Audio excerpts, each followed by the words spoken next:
Hello and welcome to the Working Tools Masonic Podcast, where today we will be interviewing Byron Cregeur of the Masonic Outreach Services of Washington Masonic Charities.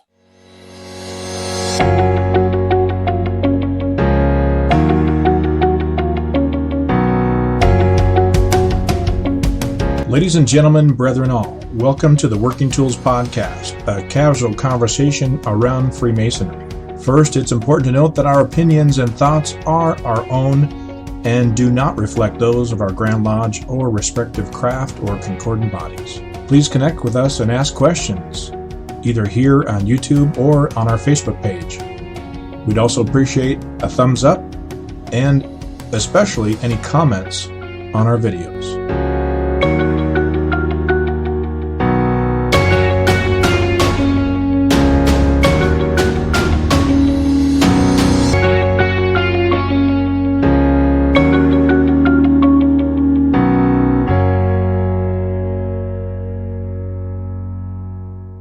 Welcome back. I'm Matt Appel. I'm a Mason here with the Grand Lodge of Washington, as is David Colbeth. And also we have our other usual host, Worshipful Brother Steve Chung of the Grand Lodge of BC in the Yukon. And we have a special guest, Brother Byron Cregeur, who is the Director of Masonic Outreach Services for Washington Masonic Charities. Byron, welcome. Thank you. Thank you. So I guess my first question is, to express my ignorance, what is the Masonic Outreach Program? What do you guys do down there? Well, Masonic Outreach Services is one of three programs with Washington Masonic Charities. The other two programs being our Children and Youth Program and the Masonic Library and Museum. For Masonic Outreach Services, a lot of Masons have heard of or are familiar with the MRC, which was the retirement center in Des Moines. Well, with the closure of that retirement center, there was the starting of Masonic Outreach Services, which is designed to still bring that care and support for our older members, especially those who don't have the financial means, to be able to help them age in place. Today, so many people want to stay in their homes for as long as they can, safely, and I like to add, socially as well. So our program and the funds that used to support the Masonic Retirement Center are now, those endowments are now directed towards us through the Grand Lodge to be able to bring that support directly to our older members, their wives, their widows. And because we are a 501c3, funds also go and we do support those in the community who are in need as well. Right, so it's not just a Masonic only. While Masons and their families are a priority, it's not just a Masonic only function, it's a public charity. So you help everybody, and it's a significant portion, isn't it, that aren't Masons? Well, actually, in the last 2 years, 80% of our clients are in the Masonic family, and 20% are community. Well, yeah, so 20% is still a pretty good chunk. When you think of Washington Masonic Charities and you think Masons, it's not just Masons. But yeah, I am glad to hear that a lot of Masons and their families are being helped, and that's great. So one of the questions I know some guys will have, the burning question of the MRC, of course, it's sold and being repurposed now, which is a great thing for the city of Des Moines. Instead of having this building that's been sitting there for 30 years or 20 years that's been falling apart and not being taken care of, unfortunately, it'll be repurposed. But there are some folks that were being supported through MRC and through Masonic Services. I know there's still some out there that are being directly supported and taken care of, but the beauty of it is those funds, the other funds, are being redirected to help hundreds and hundreds and hundreds of others, right?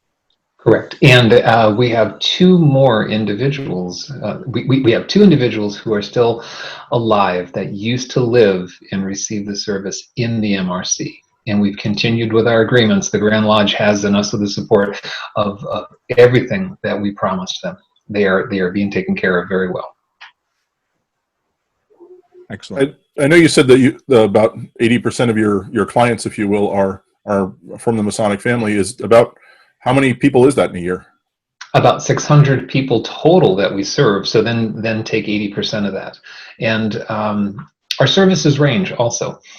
So if we look at the lighter touch which is information and referral, INR, and then there's case management support, and then there's those that are at more that long-term care, the later stage in life, that deeper care that is needed, all the way to there. All that combined, we're in 650 at the end of the year. Wow, that's outstanding. That is very outstanding. I'm quite impressed to hear those numbers.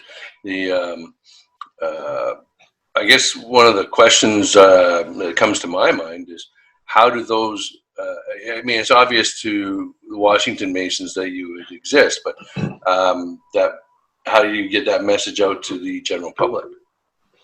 Yeah, we've had to be real careful with that. That's a great question, Steve.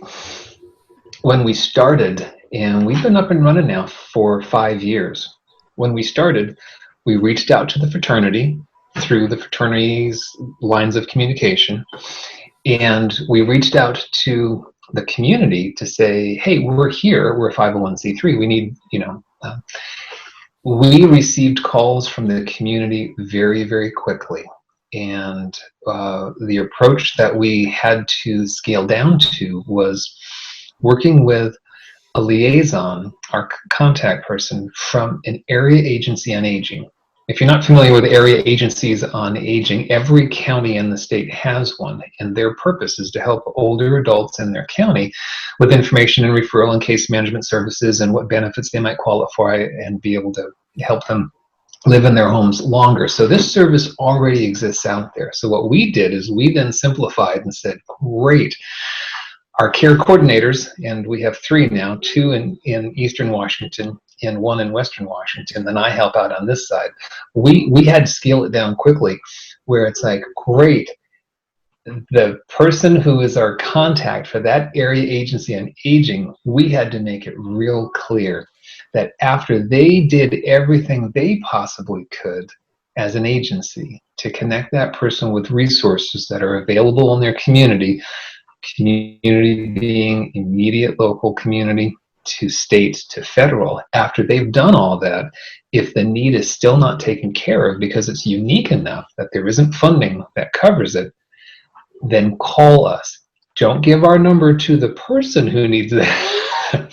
You call us and let's talk about it and see if that's something we'd be able to help out, which was fantastic. We still got a lot of calls, and we still have these relationships, but it's a great way of being able to take care of those that are falling through the cracks because there isn't funding that would help otherwise. And I got to tell you, and as a Mason as well, it's kind of like, it feels really good. One, we're not duplicating a service that's already out there, but it feels really good that after everything has been looked at that could help the person, when there's still that need, here come the Masons to be able to provide that last bit of support to make it work. So that's good. That's amazing. I think that's a fantastic way to have done that. And what better way to finish that off with, if it's not a service that's already being taken care of, right? Because there are so many times I've heard of people that, I don't qualify in this program for this reason or that reason, and I don't qualify for that one, or there's just nothing available because they don't fit into a demographic or a category or something like that. So I think that's awesome. I really hope that if we lose our cancer card program here in British Columbia, that our Grand Lodge of BC looks at a program much similar. Because we have millions of dollars in funds that we use the interest from, I think, something along that lines, to run our cancer card program, which right now is shut down for obvious reasons, but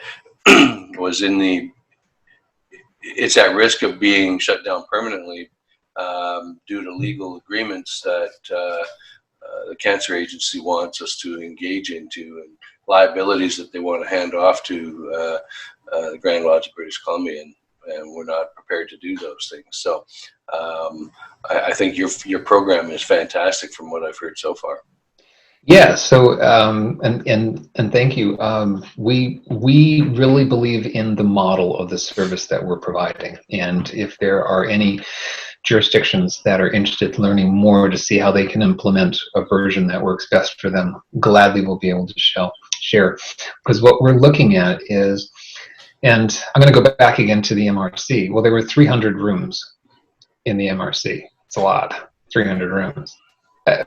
We served over 600 people this past year. Each year we are serving around 600 people. We are serving so many more people than what one building can help with, and our service also, we help people all the way from the beginning of the continuum. We provide education outreach. We have workshops that we offer. Workshops on benefits eligibility, understanding Medicare and Medicaid. What's the difference between the two? Understanding Social Security. We also have ones on aging in place. How do you age in place, and how do you do it safely for you? We have a wonderful guide that does that. Home safety. What is home safety? Home safety for you. So we provide education, and that's the beginning of the continuum. We'd like people to prepare in advance to help ward off, if it's possible. If it's possible, things that just, because life happens.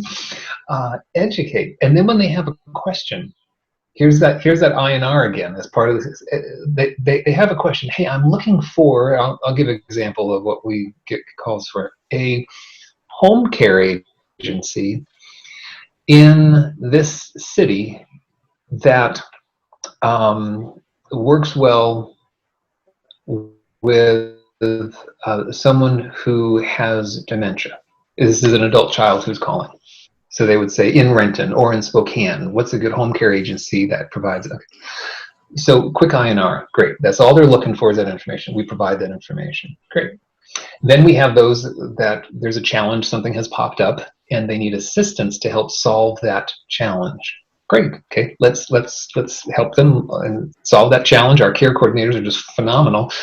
And then we have what I described earlier with that long-term care, which is what the MRC was. So we're trying to provide assistance all the way along the continuum. Right now, the majority of people who are coming our way are in this, I need assistance with something, kind of like put the fire out of one issue or two. And we're taking the approach more and more of, we're a friend for life. If you call us, if I'm answering the phone, I don't care if you're calling because it's an INR thing or you have an issue that needs to be solved and you need assistance with, or you're calling because you're already over here at the care coordinator. Friend for life. How are you? Let me ask you a bunch of questions. Let me learn more about what you're experiencing so that we can develop a really good plan, an individualized plan for you to help right now, but also look 1 year, 3 years, and 5 years into the future.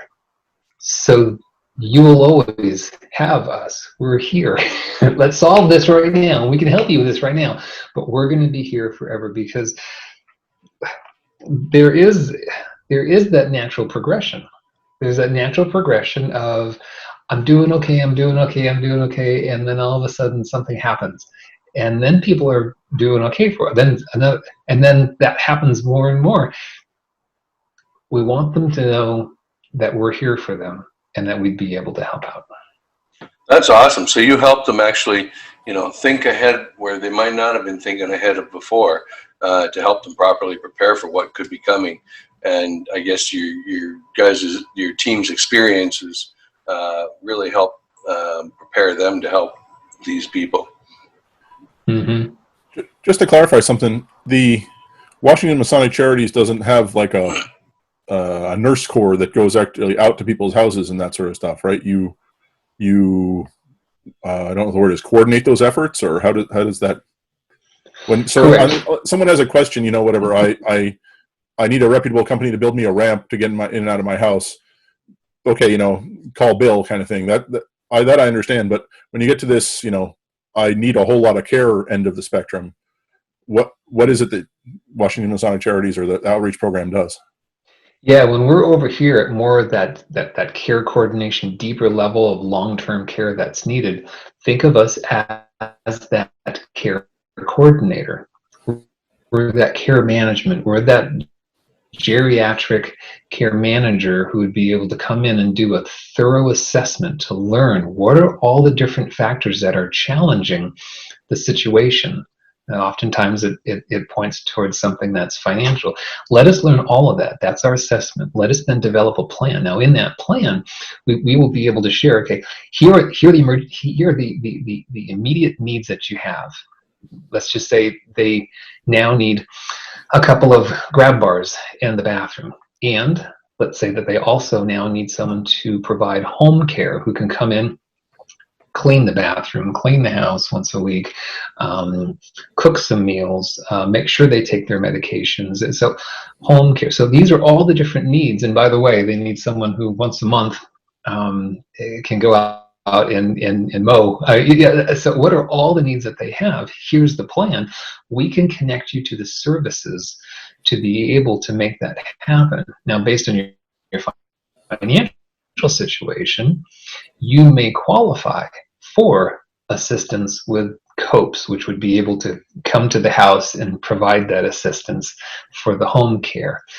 Here are some volunteer programs in the area that be able to come and provide some socialization, or you have the local church that would be able to maybe have someone come out and mow once in a while. So we problem solve, and that's a part of making and developing that plan, and then we're there to help them implement the plan if they would like. I will say I know a couple of Does that guys make from our sense? lodge who have called you guys in the past, and I've been very satisfied with the assistance they've gotten. So I heartily recommend it to our brothers out there in Washington who are listening to give Byron a call, or Byron and his crew. Actually, speaking of your crew, it leads me to my next question in my makeshift segue there. That you said you have 3 workers across the state. Is that essentially your whole operation? Is the 4 of you, or is there more? It's the 4 of us, and then also volunteer support. We have a couple of volunteers who are incredibly skilled, which includes also being a recent retired nurse. And we don't do medical care, but it's someone who understands the health challenges. So yeah, there's for employees, there are 3 of us, and we have one in Spokane, and that's Kim Doozer. And then we have Pam, who is in the Tri-Cities, Pam Haynes, and then we have Megan Johnson, whose office is in University Place, along with mine, same building as the Grand Lodge. And it's amazing to me that the 4 of you cover the entire state, basically. It's fantastic, and it's so great to be able to have an actual resource in Eastern Washington that's connected directly with us, than to just say, "Hey, call the Spokane County whatever," or call the Tri-Cities city whatever. It's so great to be able to call a person and talk with them. Yeah. Now, for volunteer support, here's something that we're continuing to drive towards: the volunteer support of Masons in their lodges. There are so many older members who have lost that connection with their lodge. The relationships just aren't there with the current members that are officers. And there are many of them, just because of the natural progression of getting older, that are in need of assistance, that haven't heard of our program yet because they don't have email or they're not attending the meeting. For volunteer support, it's the help of our brothers reaching out to those members, saying hi, even if it's been 5 years since someone's called that older member. Call and say hi, introduce yourself. Hey, I'm a member of your lodge. I just got raised 3 months ago, or I've been a member for a while and I'm not sure if we've met. And develop that relationship. We're Masons, it's easy. Develop a relationship.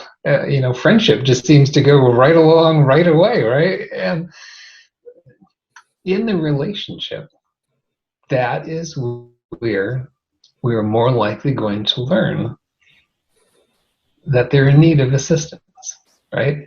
And so the volunteer support would be Masons reaching out to their members, and Masons then, when they discover that, and widows, when they discover that one of their older members or widows need assistance, they bring that back to the lodge, and see what the lodge can do to help. And I can tell you time and time again, when I see this happen, the lodge just feels fantastic that they all were able to, and they all feel like they were, even if it was three brothers who went out and did something, hey, look what we did, they all feel good that they were able to help someone out. And I believe they're looking for opportunities like this, but because there aren't those relationships, and I'm speaking generally, but really this across the jurisdiction in my 5 years of going around and speaking with lodges and with Masons, some lodges are doing a really good job, but there are a lot of lodges where this is an area for improvement.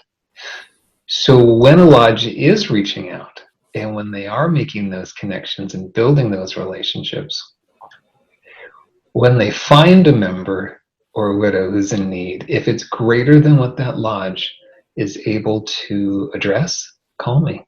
Call me, call Megan, call Kim, call Pam. We're here to partner with your lodge together. Let's see what we can do to help. Our program can do a lot of things. So why not have us go in and ask some questions, be a part of that support? We want, ultimately, we want to, yes, help people who are experiencing a little challenge right now, but we're thinking long term. What can we do now to help someone long term, for as long as that long term is possible? Putting out fires is fine, but we want to go beyond that, and that's that friend for life and that relationship that we're developing. And you guys actually have a program lodges can use to contact those members, right? We do. It's called Operation Masonic Relief. And so what a couple of us have done is to create Operation Masonic Relief. We've taken our experience for myself over the last 5 years and have learned what, lodges that have done a good job with those relationships. I've pulled all that together in a guide. It's the 6 steps. And what it does is Operation Masonic Relief helps lodges develop their own program to stay connected with their older members and widows. And I offer myself as a consultant, coach, sometimes like a cheerperson, to help that lodge work through any challenges when they're getting started. And then I'm here for the long haul in that partnership with the lodge. I've come across a lot of lodges that when I ask, how's your connection with your older members and widows? Well, we used to be good at it, but it's kind of fallen on the wayside. And so what I hear so often is one person or 2 people end up doing a whole bunch of calls and they made all these contacts, and then the next year or 2, years go by, and then it's like a reset button again. Oh, we need to update the list. Not all lodges, but I see that a lot. One of the key ingredients for the success of Operation Masonic Relief is those active members, the ones that attend regularly, get aligned with 2 people. They get aligned with an older member and a widow, or 2 older members, however that works out in your lodge. And they call them regularly. And that's where the relationship is developed. That's where that continuation of that connection happens. I have an older member. There's an older member who I'm in regular communication with, and a Masonic widow who I'm in regular communication with. And it has enriched my life, and they would say the same easily as well. I want to call them, and I keep that relationship going. I would love to get a copy of the outline of that program. I know exactly what you mean. We've had in the past worshipful masters who are not so good at delegating, and they've taken on our special ladies and took it their responsibility to contact them. and so on. But they did it, and there was no program set in place. Well, actually, there was a program set in place, but they changed it because they're the worst master of the day. And then as the successors come in and don't have that same plan, it starts to dwindle away.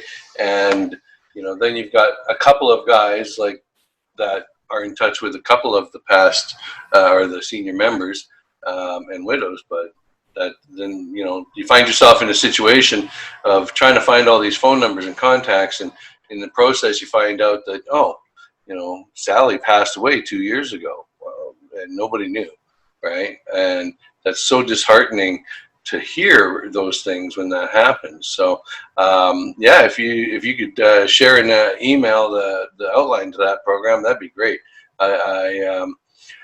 If Lodge ever comes back into session this year, I'll be the district education officer here, and I would, that'd be something that I think would be worthy to put out there on a regular basis. Absolutely, Steve. I will, when we're done with this meeting, I will email it to you. And if this is something that, where are you up in Canada? Kelowna, in the interior of British Columbia. Oh. Kind of halfway between Vancouver and Calgary. It's called Paradise. Oh, it's Paradise. I haven't been there. We pay this thing called sunshine tax. It's called lower wages and higher taxes, so that we can live in this beautiful place that, we get all 4 seasons equally. We get up one more in right about this time, about a month ago, you could have gotten up, gone to the ski hill, then come back down and did a little round of golf, and at the heat of the day in the later afternoon, been on a boat water skiing all at the same time, except COVID shut that down. Okanagan Valley, Byron, highly recommend that you take your beautiful wife up there for a vacation if you haven't been to Okanagan Valley. Yeah, no, not up there. No, great. Okay. I will do that. Yeah, and there is, I have a 20-minute presentation that accompanies the Operation Masonic Relief guide, and I'll send you the guide if you would like me to as well. We can set up a time to kind of walk through that presentation, because here's part of that success formula. It is first I meet with the officers of the lodge, and I walk the officers through, just 20 minutes, through the guide. Here's the importance of why we're doing this, right? I walk through the guide. Here's the importance of relationship. Here's the importance of that connection. Here's the importance of helping members who are in need. 20 minutes I walk through the guide. Wonderful presentation. At the end of that presentation with the officers, if they commit to support for their lodge operation, and then bring it to a stated meeting, and everyone in the stated meeting has a copy of the guide in front of them, I do the same 20-minute presentation walking through the guide so that they can hear and they can see the importance of why the relationship and who we are as Masons. And at the end of that, I tell them, now the officers have said that they commit to support this, but really it takes the lodge to want to commit. It takes the lodge. They have to, all of you have to commit to support this. If you do commit to support this, I'll gladly work with you. That's what it takes. We have to be careful that it isn't, the worshipful master. And I mean, that's somebody who says this is what we're doing, because it does, as you mentioned earlier, Steve. Then next year it's someone else, and there's a different emphasis on it. It takes the lodge support, so it becomes a lodge culture in time. Becomes a culture of the lodge, not the responsibility of a member or two to do these calls for us. We're Masons. Pick up the phone and call 2 people. It's not that difficult. It's not that difficult. And they called 2 people, and they called 2 people. Right. Yeah. So our hour is running late here. We're going to have to close out soon. So I guess, Byron, if somebody did want to contact Washington Masonic Charities, what's the best way to do that? They can call 253-442-2505, and my extension is 110. They can also email Byron, BYRON, at masonscare.org. Byron at masonscare.org. I guess that's also the website address, right? Yes, give it a try. See if you. Well, with that, on behalf of David and Steve and myself, Byron, thank you very much for joining us today. Well, thank you. Thank you all very much. And we hope to see you all on the next episode of the Working Tools podcast. Good night.